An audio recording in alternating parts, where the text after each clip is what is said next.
Siyempre ako yung mga bossing. Ang gara ng mga bossing, no? May sabit pa eh.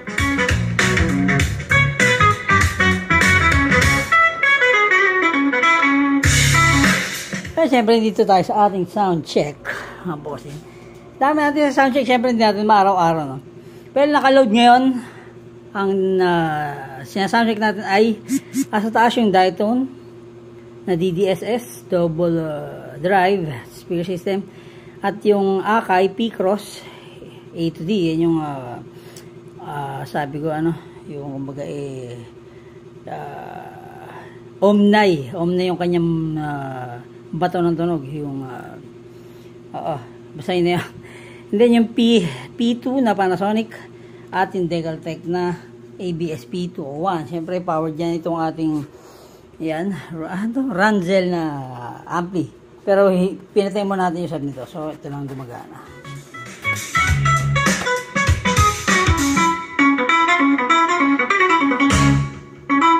Hindi nakababa ako ng bass ng mga bossing. Kasi yung dito natin sila yung edge, so ginamit na natin siya for high.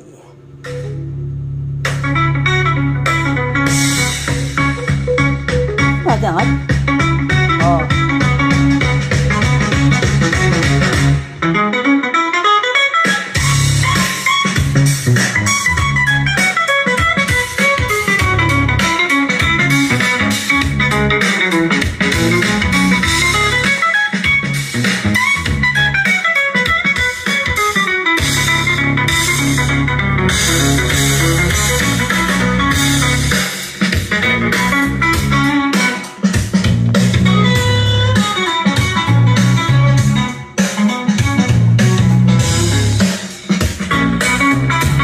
Nasold kasi kanina nasold yung Victor na MK8.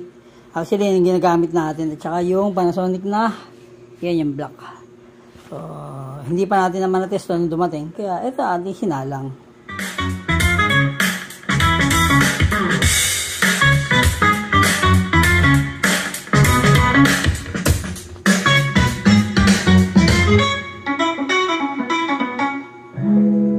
Yon.